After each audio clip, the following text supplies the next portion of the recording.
I grew up in Oklahoma, so this makes sense now.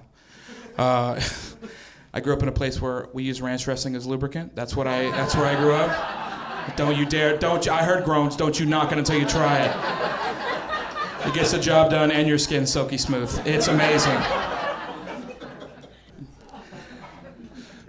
But I feel like most of you can kind of identify with this because being from around here, growing up in Oklahoma, you have things that when you were growing up you experienced, and then you were like, oh, that's normal, and then you moved away and you're like, oh, like that's not normal at all.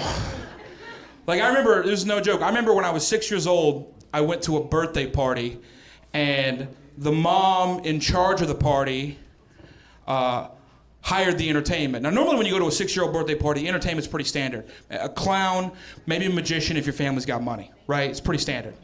This particular mom hired a full-blooded Cheyenne Native American warrior to come to the party to entertain children. And by the way, what's going on in this town that most of you are like, yeah, and what? What else? Was he naked while he was doing this? No. 6 years old is when it's when the Cheyenne man shows up.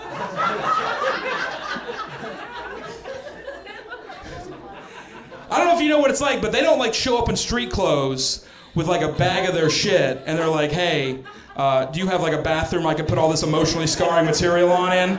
No. They show up like a waiter at Applebee's, fully dressed and ready to walk into work. So we're 6 years old, all sitting in a circle on the front lawn on blankets, and we just have to see a guy with a dead bird on his head just emerge from a Nissan Altima and then just start walking towards us. We just learned about stranger danger, you know? Hey, don't talk to strangers, but go ahead and hug the guy with a rattlesnake for a bell. Go ahead and do that. Nothing wrong there.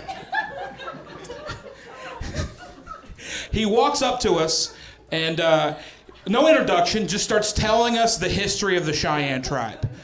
I mean, we're 6 and 7, so obviously he's leaving some shit out. We're not getting the whole thing. But I do remember at one point, he saw that we were sitting on blankets. He's like, blankets, I don't know if I trust those. We're 6 and 7. We have no idea what he's talking about.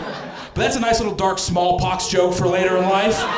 Like 2 years ago, I was like, did that dude make a smallpox joke at a birthday party?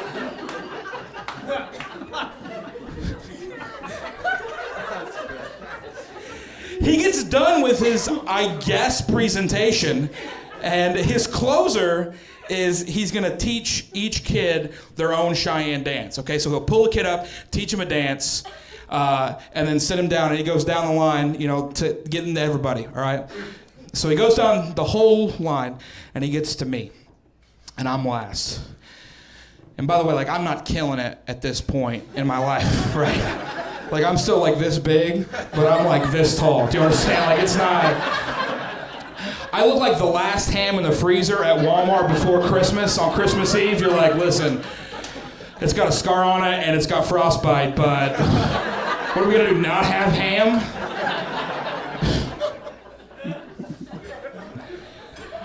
So he gets down to me. He leans down close and he goes, Justin, which I still don't know how he knew my name. That was weird. He goes, Justin, today I'm gonna teach you the rain dance. Word. I see some of you are not familiar with Cheyenne culture, okay? The rain dance is the tits, okay? It's the best. If this was a concert and Elton John was playing, this is Rocket Man, okay? If Charlie Daniels is playing, this is The Devil Went Down to Georgia, okay? If Gucci Mane's on stage, this is Lemonade. Do you got me? If Weezer's on stage, this is Say It Ain't So. Do I need to keep going?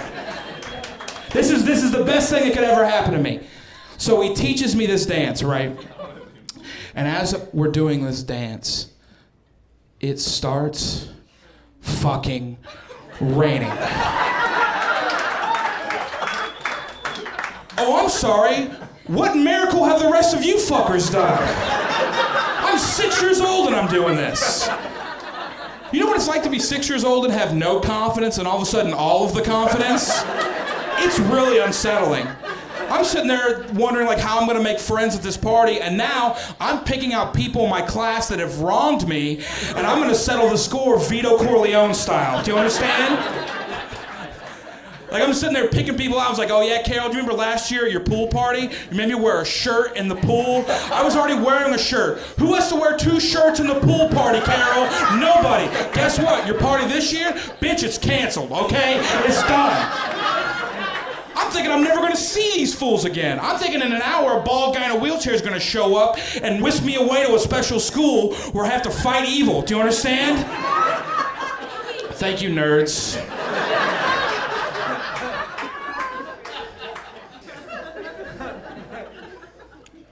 I was so confident when I got home I started changing rules in my house. You ever been that confident before? 6 years old? Walked into my house, I'm like, Mom, guess what? Shit's about to change around here. Bedtime's no longer 10:30. Meatloaf is no longer on Mondays. In fact, now that I think about it, you and Dad are gonna go back in that bedroom and make me a little brother. If you don't, I'm gonna make it snow in this bitch and kill all those flowers that you just planted out front. And you will refer to me now and forever as the keeper of the thunder. So... If you are religious, you believe in...